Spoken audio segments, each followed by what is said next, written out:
Welcome friends, এই ভিডিওতে আমরা আলোচনা করব মাধ্যমিক 2022 পরীক্ষার জন্য এবিটিএ টেস্ট পেপার থেকে জীবন বিজ্ঞানের 418 পেজে যে প্রশ্নগুলো আছে সেই প্রশ্নের উত্তরগুলো নিয়ে। এখানে দেখো 1 নম্বরের কি প্রশ্ন আছে, কিছু ফুল সূর্যোদয়ের পর ফোটে কিন্তু সূর্যাস্তের সঙ্গে সঙ্গে বুঝে যায়, এটা কি ধরনের চলন? এটা হবে কি সূর্যোদয় অর্থাৎ আলোর জন্য, তাহলে হবে এটা ফটোনেস্টি।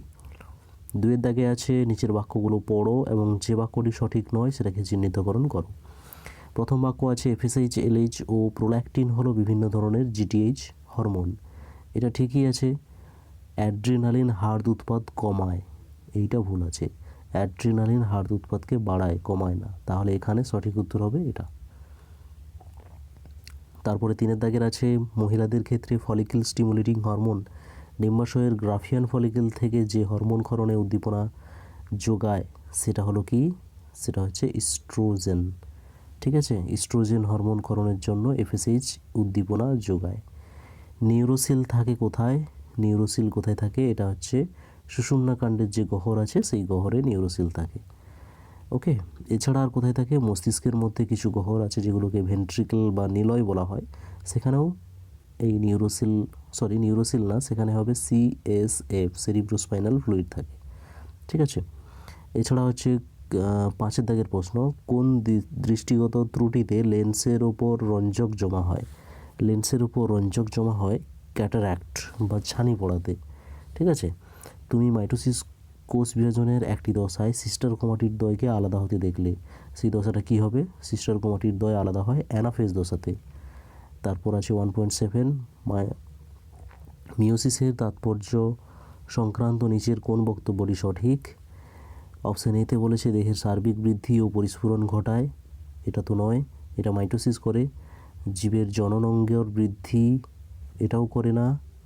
বংশগত প্রকরণবাহী হ্যাপ্লয়েড গ্যামেট উৎপাদন করা, এই কাজটা করে থাকে মিওসিস কোষ বিভাজন। ঠিক আছে, তারপর আছে ডিএনএ এর উপাদান নয় কোনটা? ডিঅক্সিরাইবোজ ডিএনএর উপাদান, ইউরাসিল ক্ষারক এটা নয়। বাকি থাইমিন, ফসফরিক অ্যাসিড এগুলো ডিএনএর উপাদান। খর্বধাবকের দ্বারা অঙ্গজজনন ঘটায় কে হবে? এটা হবে কচুরিপানা। বায়ুপরাগী উদ্ভিদ কি হবে? বায়ুপরাগী ধান হবে। ক্রোমোজোমের যে নির্দিষ্ট স্থানে জিন অবস্থান করে তাকে কি বলা হয়? তাকে বলা হয় লোকাস।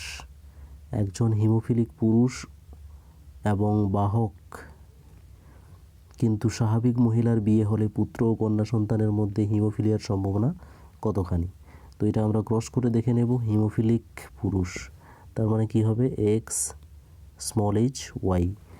আর বাহক কিন্তু স্বাভাবিক মহিলা, তাহলে কি হবে? এক্স ক্যাপিটাল এইচ আর একটা হবে এক্স স্মল এইচ। এখান থেকে প্রথমে কি পাবো আমরা? X capital H, X small H. আর এখান থেকে আর একটা পাবো X small H, X small H.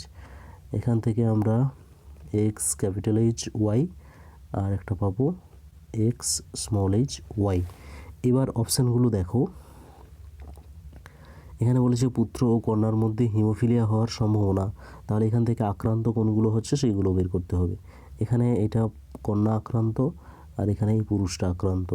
ঠিক আছে, অর্থাৎ পুত্র সন্তান আক্রান্ত। তাহলে 4 জনের মধ্যে 2 জন আক্রান্ত, তাহলে পার্সেন্টেজ হিসাবে কত হবে? 50%। তারপর আছে একটি সংকর দীর্ঘ ও একটি বিশুদ্ধ খর্ব মটর গাছের পরাগ মিলনে উৎপন্ন গাছগুলো কি হবে? এটাও দেখে নাও কি হবে। তাহলে এখানে কি বলা হয়েছে? একটা ক্যাপিটাল টি স্মল টি এর সঙ্গে স্মল টি। তাহলে এখান থেকে ক্যাপিটাল টি স্মল টি পাবো একটা, তারপরে এখান থেকেও ক্যাপিটাল টি স্মল টি পাবো, আর এখান থেকে দুটোই স্মল টি। তাহলে এখানে কি বলেছে? সকলেই খর্ব হবে না, 50% দীর্ঘ 50% খর্ব। এখানে এইটাই ঠিক হবে, এই দুটো হচ্ছে লম্বা হবে আর এই দুটো বেঁটে হবে। তাহলে এখানে হয়ে যাবে 50% দীর্ঘ 50% খর্ব। তারপরে প্রশ্ন আছে নিচের কোন দুটিকে মেন্ডেল প্রচ্ছন্ন বৈশিষ্ট্য হিসাবে নির্বাচন করেছিলেন? দেখো কোনটা হবে। ফুলের বর্ণ বেগুনি, এটা তো প্রকট বৈশিষ্ট্য, তাহলে এটা হবে না। কাণ্ডের দৈর্ঘ্য খর্ব, বীজের আকার কুঞ্চিত, এটাই হবে। কাণ্ডের দৈর্ঘ্য খর্ব আর বীজের আকার কুঞ্চিত, এগুলো প্রচ্ছন্ন বৈশিষ্ট্য। তারপরে আছে সন্ধ্যা মালতীর লাল ও সাদা ফুলযুক্ত গাছের এক সংকর জনন পরীক্ষায় F2 জনুতে প্রাপ্ত ফিনোটাইপিক অনুপাত কত হবে?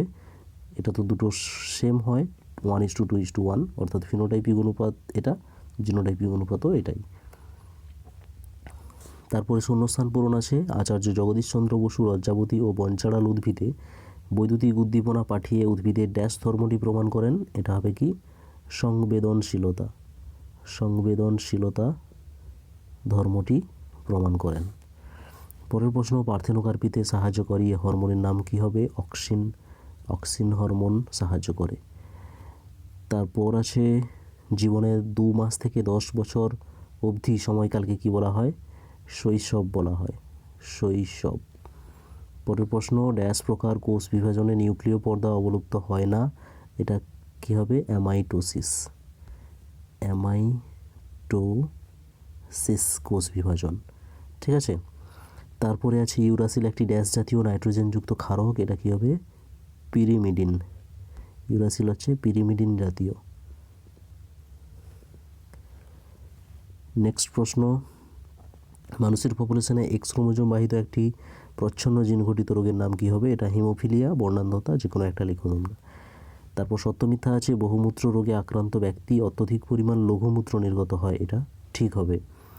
2,4-D আগাছা দমনে সাহায্য করে। এটাও ঠিক। সপুষ্পক উদ্ভিদের ডিম্বকের মধ্যে ভ্রূণস্থলী থাকে। এটাও ঠিক। ওয়াই ক্রোমোজোমের অপর নাম অ্যান্ড্রোজোম। এটাও ঠিক। হিমোফিলিয়া একটি অটোজোম ঘটিত রোগ। এটা ভুল, এটা এক্স ক্রোমোজোম ঘটিত রোগ। মেন্ডেল তার বংশগতি সংক্রান্ত পরীক্ষাগুলোতে বর্ণনায় জিন শব্দটি ব্যবহার করেছিলেন। এটা ভুল। জিন শব্দ না, তিনি ফ্যাক্টর বলেছিলেন। ফ্যাক্টর এর কথা বলেছিলেন। স্তম্ভ ম্যাচ। জিববেরেলিন কি হবে? জিববেরেলিন হচ্ছে, দেখো, মুকুল ও বীজের সুপ্তাবস্থা ভঙ্গকরণ। হিমোফিলিয়া কি হবে? হিমোফিলিয়া এখানে কি হবে? মানুষের এক্স ক্রোমোজোম বাহিত প্রচ্ছন্ন জিন ঘটিত একটা রোগ। কুঞ্চিত হলুদ বর্ণের বীজযুক্ত মটর গাছের জিনোটাইপ কুঞ্চিত হলুদ। তাহলে কুঞ্চিত হচ্ছে প্রচ্ছন্ন বৈশিষ্ট্য, তার মানে স্মল আর থাকবে, তাহলে এখানে অপশান এ হবে। গ্রাফটিং, গ্রাফটিংয়ের সময় সিয়ন স্টক থাকবে। অন্ধবিন্দু কোথায় হবে? অন্ধবিন্দু রেটিনা আর অপটিক স্নায়ুর সংযোগস্থল। আর মাইক্রোটিবিউল কি হবে? কোষ বিভাজনের সময় বেমতন্তু গঠনে সাহায্য করে। কোথায়? প্রাণী না উদ্ভিদ কোষ? উদ্ভিদ কোষ। পরের প্রশ্ন আছে, মুক্তকানের লতি, রোলার জিভ, থ্যালাসেমিয়া, কোঁকড়ানো চুল, এর মধ্যে কোনটা বিষদৃশ্য হবে? এখানে বিষদৃশ্য হবে থ্যালাসেমিয়া। থ্যালাসেমিয়া একটা রোগ, আর বাকি যেগুলো আছে সেগুলো হচ্ছে সব প্রকট বৈশিষ্ট্যধর্মী একটা প্রকরণ। ঠিক আছে। তারপরে প্রশ্ন, মায়োপিয়ার ক্ষেত্রে কোন ধরনের লেন্স ব্যবহার করলে ত্রুটি দূর হয়? এটা হবে অবতল লেন্স। অবতল লেন্স ব্যবহার করতে হয়। নিচে সম্পর্কযুক্ত শব্দ জোর দেওয়া আছে। মাইটোসিস হচ্ছে ভ্রূণ মূলে হয়, আর তাহলে ড্যাশ রেণুমাতৃকোষ। রেণুমাতৃকোষে কী হয়? মিওসিস কোষ বিভাজন। মিওসিস কোষ বিভাজন। পরের প্রশ্ন, মেন্ডেল তার দ্বিসংকর পরীক্ষা থেকে কোন সূত্রে উপনীত হয়েছেন? এটা হবে স্বাধীন বিন্যাস সূত্র। স্বাধীন বিন্যাস সূত্র। ওকে। তারপর আছে শিশুর স্তন্যপান কী ধরনের প্রতিবর্ধ ক্রিয়া? এটা তো সহজাত প্রতিবর্ধ ক্রিয়া। সহজাত প্রতিবর্ধ ক্রিয়া। নিচে 4টি বিষয়ের মধ্যে 3টি একটি বিষয়ের মধ্যে কোষপাদ আছে, ফ্রাগমোপ্লাস্ট আছে, উদ্ভিদের সাইটোকাইনেসিস আছে, গলগি বস্তু আছে। এটা হবে উদ্ভিদের সাইটোকাইনেসিস। সাইটোকাইনেসিসের সময় এই সমস্ত কিছু উপাদান অর্থাৎ গলগি বস্তু থেকে ফ্রাগমোপ্লাস্ট খরিত হয়, দিয়ে কোষপাদ তৈরি হয়।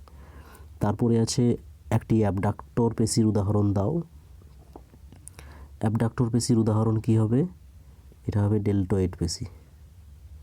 ডেল্টয়েড পেশি। স্ত্রীলোককে হোমোগ্যামেটিক লিঙ্গ বলা হয় কেন? না, স্ত্রী লোকেদের ক্ষেত্রে গ্যামেট তৈরি হওয়ার সময় কি হয়? সবসময় এক্স ক্রোমোজোমযুক্ত গ্যামেট তৈরি হয়, অর্থাৎ সবসময় যেহেতু একই ক্রোমোজোমযুক্ত গ্যামেট তৈরি হয়, তার জন্য তাদেরকে বলা হয় হোমোগ্যামেটিক লিঙ্গ। ওকে। এরপরে যে 2 মার্কের প্রশ্নগুলো আছে সেগুলো অবশ্যই তোমরা বাড়িতে দেখবে, আশা করি বইতে পেয়ে যাবে। যদি কোনো সমস্যা হয় তাহলে কিন্তু কোন প্রশ্নটা সমস্যা হচ্ছে তা সেটা লিখে কমেন্ট করবে, তাতে আমার বুঝতে সুবিধা হয়। ওকে, দেখা হচ্ছে তাহলে নেক্সট ভিডিওতে। ভালো থেকো, পড়তে থাকো। All the best.